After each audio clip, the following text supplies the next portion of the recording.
کیا تم خیال کرتے ہو کہ غار اور لوح والے ہماری نشانیوں میں سے عجیب تھے؟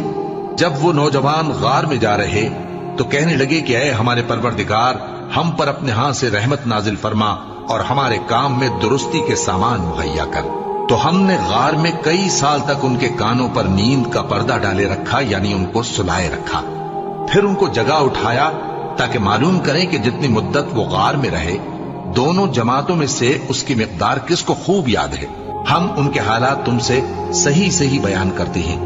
وہ کئی نوجوان تھے جو اپنے پروردگار پر ایمان لائے تھے، اور ہم نے ان کو اور زیادہ ہدایت دی تھی، اور ان کے دلوں کو مربوط یعنی مضبوط کر دیا۔ جب وہ اٹھ کھڑے ہوئے تو کہنے لگے کہ ہمارا پروردگار آسمانوں اور زمین کا مالک ہے، ہم اس کے سوا کسی کو معبود سمجھ کر نہ پکاریں گے۔ اگر ایسا کیا تو اس وقت ہم نے بے عقلی کی بات کی۔ ان ہماری قوم کے لوگوں نے اس کے سوا اور معبود بنا رکھے ہیں، بھلا یہ ان کے معبود ہونے پر کوئی کھلی دلیل کیوں نہیں لاتے؟ تو اس سے زیادہ کون ظالم ہے جو اللہ پر جھوٹ باندھے؟ اور جب تم نے ان مشرکوں سے اور جن کی یہ اللہ کے سوا عبادت کرتے ہیں ان سے کنارہ کر لیا ہے تو غار میں چل رہو، تمہارا پروردگار تمہارے لیے اپنی رحمت وسیع کر دے گا اور تمہارے کاموں میں آسانی کے سامان مہیا کرے گا۔ اور جب سورج نکلے تو تم دیکھو کہ دھوپ ان کے غار سے داہنی طرف سمٹ جائے، اور جب غروب ہو تو ان سے بائیں طرف کترا جائے، اور وہ اس غار کے کشادہ حصے میں تھے۔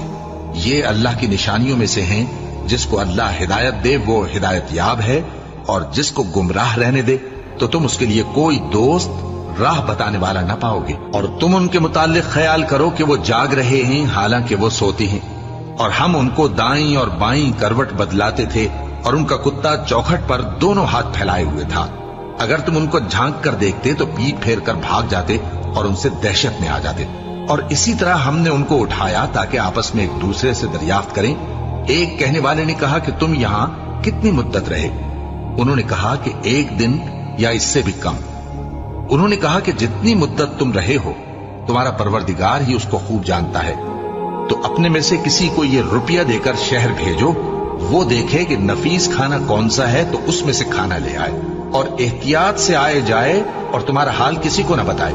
اگر وہ تم پر دسترس پا لیں گے تو تمہیں سنسار کر دیں گے یا پھر اپنے مذہب میں داخل کر لیں گے، اور اس وقت تم کبھی فلاح نہیں پاؤ گے۔ اور اسی طرح ہم نے لوگوں کو ان کے حال سے خبردار کر دیا تاکہ وہ جانیں کہ اللہ کا وعدہ سچا ہے، اور یہ کہ قیامت جس کا وعدہ کیا جاتا ہے اس میں کچھ شک نہیں۔ اس وقت لوگ ان کے بارے میں باہم جھگڑنے لگے اور کہنے لگے کہ ان کے غار پر عمارت بنا دو۔ ان کا پروردگار ان کے حال سے خوب واقف ہے۔ جو لوگ ان کے معاملے میں غلبہ رکھتے تھے وہ کہنے لگے کہ ہم ان کے غار پر مسجد بنائیں گے۔ بعض لوگ اٹکل پچو کہیں گے کہ وہ 3 تھے اور چوتھا ان کا کتا تھا، اور بعض کہیں گے کہ وہ 5 تھے اور چھٹا ان کا کتا تھا، اور بعض کہیں گے کہ وہ 7 تھے اور 8واں ان کا کتا تھا۔ کہہ دو کہ میرا پروردگار ہی ان کے شمار سے خوب واقف ہے، ان کو جانتے بھی ہیں تو تھوڑے ہی لوگ جانتے ہیں۔ تو تم ان کے معاملے میں بحث نہ کرنا مگر سرسری سی بحث، اور نہ ان کے بارے میں ان میں سے کسی سے کچھ دریافت ہی کرنا، اور کسی کام کی نسبت نہ کہنا کہ میں اسے کل کر دوں گا، مگر انشاءاللہ کہہ کر یعنی اگر اللہ چاہے تو کر دوں گا۔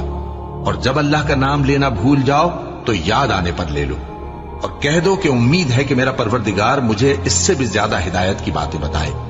اور اصحاب کہف اپنے غار میں 9 پر 300 سال رہے۔